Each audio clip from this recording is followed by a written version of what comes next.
Sanibonani ugogo Mseleku lo okhulumayo. Niyamazi vele ugogo Mseleku bakwethu ukuthi uvamisile ukuthi aqhamuke ngezinto ey'balulekile kubantu bonke abasuke bedinga lolo sizo lolo. Kunento nje engisacela ukuthi sithi ukubonisana ngayo kuyona ukuthi uma kungenzeka mhlambe kuthiwa nje wena ukade uhambile noma uyafika ufike ekhaya.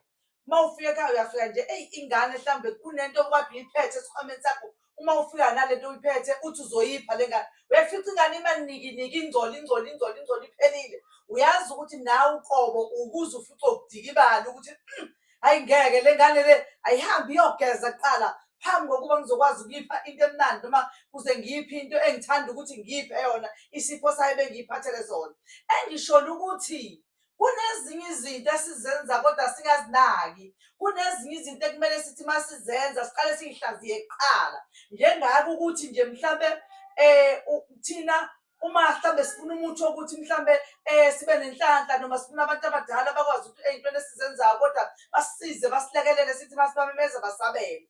Kodwa siyakhohlwa ukuthi asigezile singcolile. Konje wena njengoba uphila nje la emhlabeni ungakwazi wena ukuthi uyafika uyivelela nomsedrobe ingane ingcola imanikiniki. Uyazi ukuthi uyacobeka kufana nokuthi nje ngisho endlini ekhaya uma ufika kumanikiniki iy'ngane ukade uyiphathele into emnandi uyayivinga ungasaziphi ngenxa yokuthi uyabona ukuthi okusho ukuthi azikwazi ukuba klini. Manje uzozipha kanjani into emnandi ngoba kumele uziphe into unomdlandla. Engisholo ukuthi kule nkulumo engiyishoyo amukho ongasiboni lesi silinganiso. Ufika wena uzocela kubantu abadala awugezile, uzocela kodwa ukuthi bakwenzele izinto ezinhle ey'gezekile ziyona kodwa wena awugezile. Sengisholo ukuthi uma ngabe kunento oyifisayo noyicelayo kubantu abadala, ucela umsebenzi ucela kwani, ake ugeze kuqala. Ake ugeze ugezeke ube muhle ube clean nawe uthole nje izinto zokuthi ugezeke kuze kwenzeke ukuthi abantu laba bathi uma ngabe ucela kubona beze kuwena sewugezekile wena ngoba sebezofana sebekuthanda njengomzulukwane nomzukulwane wabo noma isizukulwane sabo. Beza kuwena sewugezekile sebefika nesipho sakho sebefika bekupha sona isipho sakho ngoba yini uhlanzekile ugezekile. Bayabona nayi umzukulu wethu nangu umntwana wethu emuhle egezekile, hhayi siyamupha lo ngoba yini wena uma uhlezi uhlala ungcolile ungekho clean azizokwazi izinto ukuthi zize kalula kuwena. Ngiye ngisho nje ukuthi kakhulukazi mhlawumbe ufuna umsebenzi awugezile, shiya ukuthela amanzi lawa asendlini nje noma empompini uwathele ugeze bese uthi uyahamba uyofuna umsebenzi. Cha, ake ugezeke nje nawe ngokuthize, ugezeke nawe igazi lakho ligezeke, ugeze nje bese uphuma uhambe ufuna into ewumsebenzi noma uyacela kubantu abadala bezokwazi ukwehlisela lonto abazokupha yona ngoba ezinye izinto ziza kuwena njengesipho siphiwe abantu abadala. Kodwa uma ungahlanzekile abakwazi ukupha ngoba bafike bakubuke bakunyanye ngoba ungcolile awugezekile. Kanti kuzoba lula uma ucela bevele bephethe nabo cha sizokupha nake sizokupha kona, thatha nako bese bekupha lokho osuke ukucela.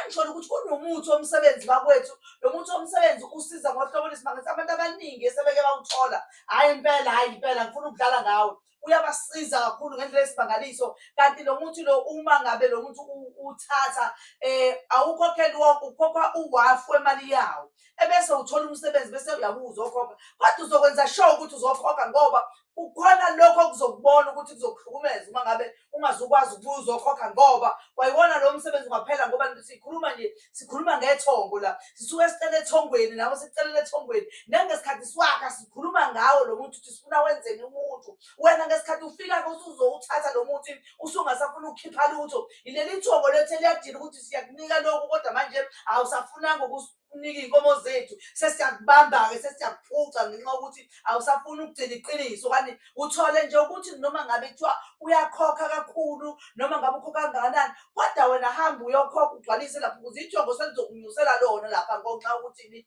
ekuqaleni uyiqale kahle lento wageza wagezeka waya kubona abantu abadala uyocela nawe ugezekile uklini. Yingakho ngiyaye ngithi kubalulekile nokuthi uma kukhona into oyidingayo ezocela abantu abadala kwayiwe qala ugezeke bese uyaphahla ubaphahla ubatshele ngiyanigeza abantu abadala njengoba nginiphahlele nje ngifuna nigezeke nibe clean bese niza kumina nalento engiyicelile ningiphi isipho sami ngiyacela nina abantu abadala. Umuthi womsebenzi bakwethu sinawo usebenza uyabasebenzela abantu. Uyabasebenzela abantu sebeke bawuthatha impela amukho noyedwa osake wangitshela ukuthi akakaze awuthole umsebenzi.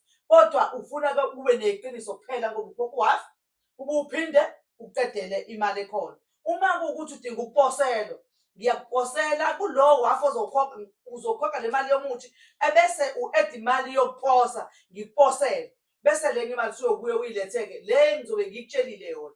Bakwethu, abantu abaphakame bakwethu, unyaka usemuhle kabi. Naba nabo kuhamba bayafika ebekade bevalile ey'khaleni. Mhlawumbe la ungayithuka ukuba nenhlanhla la kuphume khona lowa, kuvane kungene wena. Hhayi bakwethu, siyacela bakwethu ukuthi abantu abaphakame ngempela, kodwa abazame ukuthi uma ngabe kuwukuthi nje uzocela into kubantu abadala, ake uhlanzeke, ugezeke, ukhulume nawe ugezekile, uklini. Futhi ungajwayeli nokuthi phela uma uyofuna izinto ozoyicela kubantu abadala uhambe njalo ungcolile, uyivukele entombini yakho, uyivukele endodeni yakho, uyahamba uyalapha uyoguga uyocela. Kunabantu abadala bangayithandi into engcolileyo. Iyakhona nje ugezekile uklini. Njengangithi uklini, ngikhuluma ngoba uklini mina. Ongathi uma ngabe ngithi nje fika la ngizokwenzela mina noma ngikwenze mina, ngitshethi hamba wenze ukuthi nokuthi ube klini, uzobona izinto zakho ezizokwenzeka ngendlela esimangaliso. Bakwethu, iloko njena. Ngiyatholakala ku-Facebook, ngiyatholakala ku-TikTok, ngiyatholakala ku-YouTube. Iy'namba zami zikhona. Mina ngisebenzisa i-akhawunti, ama-akhawunti ami awu-2, FNB no-Capitec. Angifakelwa esitolo ngoba yiko loko okwenzayo, kugcine niskemeka kubantu bathi athi umuntu ngubani, kanti uyakuskema athi faka imali endaweni ethile. Angithi awuzobona ukuthi ubani, ufake imali nje lapho awuzobona amagama akhe, ubona lutho nje ngayo ukuthi uyena ngempela la ayishoyo. Bakwethu, siyacela bakwethu ukuthi nigade ningaskemeki. Sithandi nathi kusiphatha kabuhlungu kakhulu ngoba kugcina kube sengathi ekuqaleni umuntu abhokele wena, kube sengathi wena ubumskema, kanti cha, akunjalo. Bakwethu, iloko nje benginazisa kona. Bakwethu, abantu bonke abafikayo lana nabangafiki la kodwa bakwaziyo ukuthi into abayidinga ngiyakwazi ukuthi nginithumelele. Bakwethu-ke nizoyithola iy'namba zikagogo Mseleku. Ukhona la e-KZN eThekwini endaweni yaseMgababa la itholakala khona. Uma umdinga uyayithola ilocation, uyakutholakala kakhulu kagogo Mseleku. Uma ufona futhi iy'namba zikagogo zu-2 uyakwazi ukuthi ungithole.